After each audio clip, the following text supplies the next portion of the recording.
think I'm the product of my, my upbringing. My parents are very open-minded, they're very kind, caring people, and they always taught me not to discriminate against anybody, really, religion, culture, colour, anything. And I think that provided me with the foundation to research, become the person that I am today.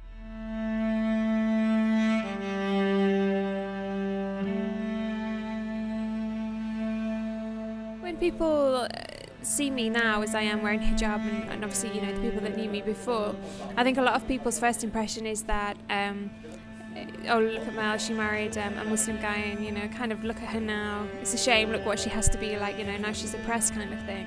And a lot of people associate me looking the way that I do with maybe because my husband wants me to, or maybe it's something that I've been told that I have to do, and it's completely against the religion and the reason that I'm doing it. I think you have a unique insight when you wear the hijab of really why you do wear it, and it's not for anybody else. It's not for anybody else, but for yourself, and for the sake of Allah. That's the reason we wear that, not because anybody else has asked us to.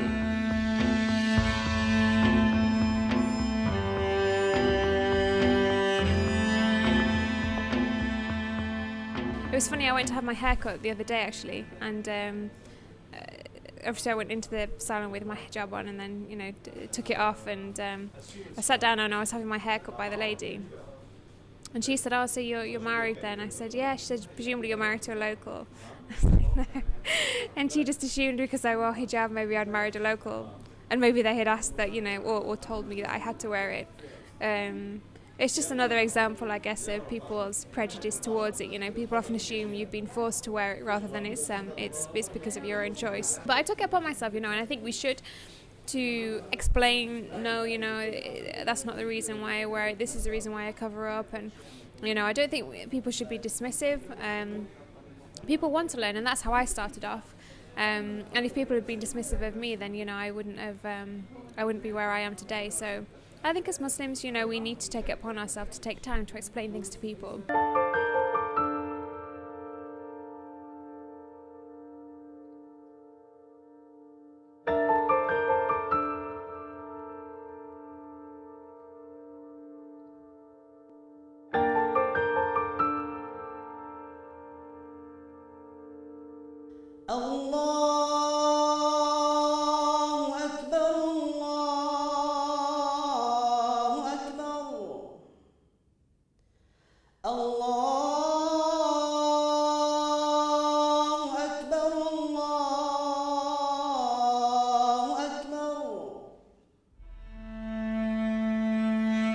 I never, ever expected that, we would be married. Basically, when I first moved here, I didn't really come with any great expectations when I came to Dubai. I just think it was more of a career move than any particular. I was interested in the cultural change as well, but it was more of a career move, and with no kind of other expectations attached to that. But I don't know. I changed quite a bit when I first moved out here, and in terms of the people that I started getting to know at work. And when you come from England, you come with certain stereotypes about what Muslims are like and what an Islamic country is going to be like, and then it's completely not what I expected. And that got my interest, really. I thought, it's my impression of Muslims or my impression of Islam wasn't the same as what it was anymore when I had moved from the UK.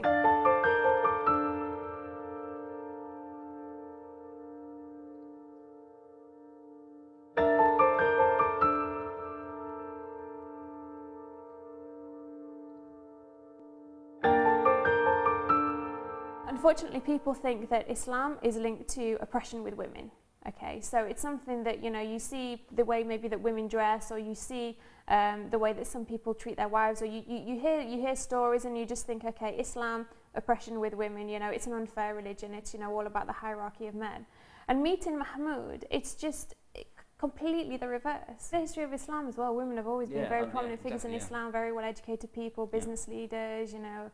Khadija was, a business lady herself, but again, in the UK, completely not the story that you're told about Islam and about Muslims.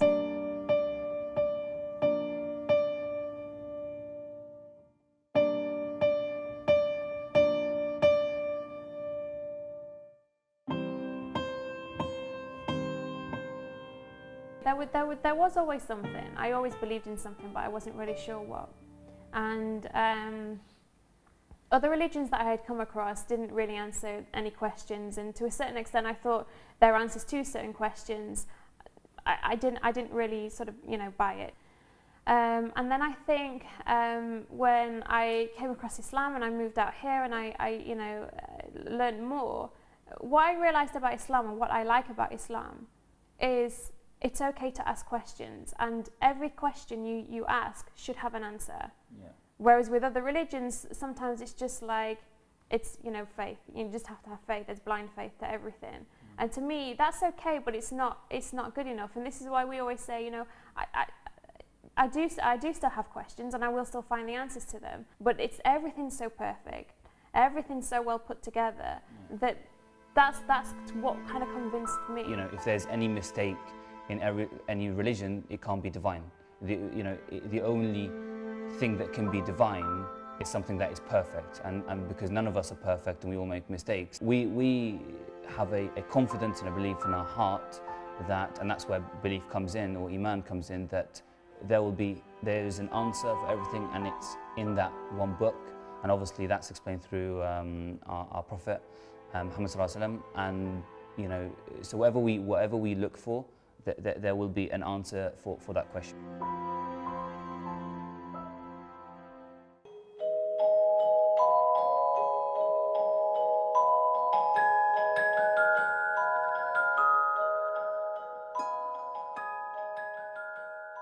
My friend Faris and I, we went to university together, and we used to get together and try and keep our iman strong and learn and encourage each other in that way. And when we came out here, we both realised it's actually quite difficult to find those kinds of things. So obviously, again, we've started to do that. We get together whenever we can.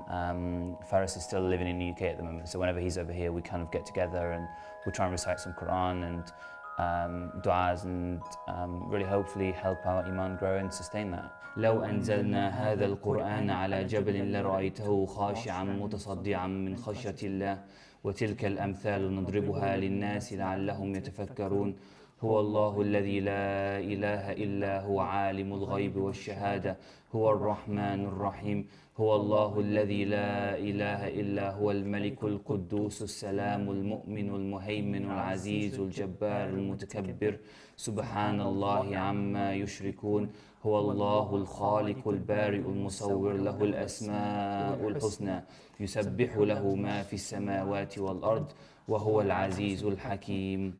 It's a good way of maintaining your iman, and what was one of the good advantages when we were in university was we got to do this on quite a regular basis, and we had a lot of free time to do it. But when you start working, you don't quite have that same time. So that's one of the reasons we do it. Yeah. Nowadays, we've made a rather dangerous separation between our daily lives and activities and what we do for religion, and we've created this artificial barrier.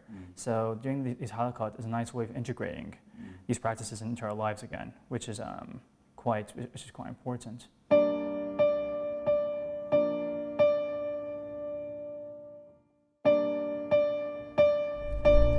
So are you looking forward to Ramadan this year?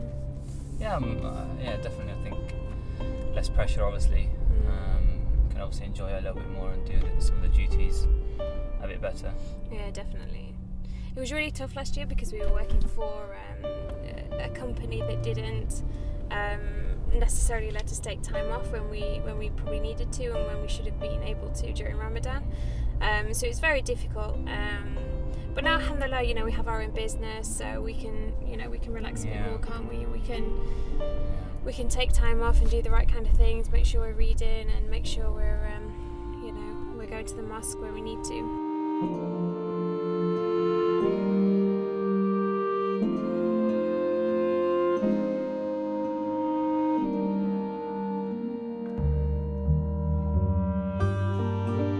Allah knows you better than you know yourself. So sometimes certain things happen and you think, should we really get married, or is it really going to work out between us? But then everything happens in the right direction. You just think, you know what, it's out of our hands. It's meant to be for us to be together. And alhamdulillah, everything's been perfect, I would say.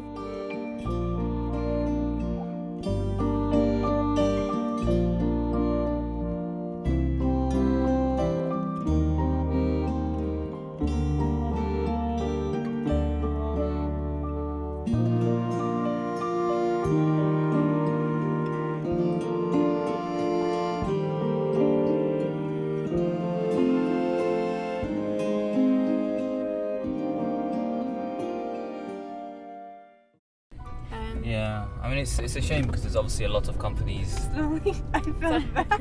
Oh, sorry. My role is chief advisor to the framing.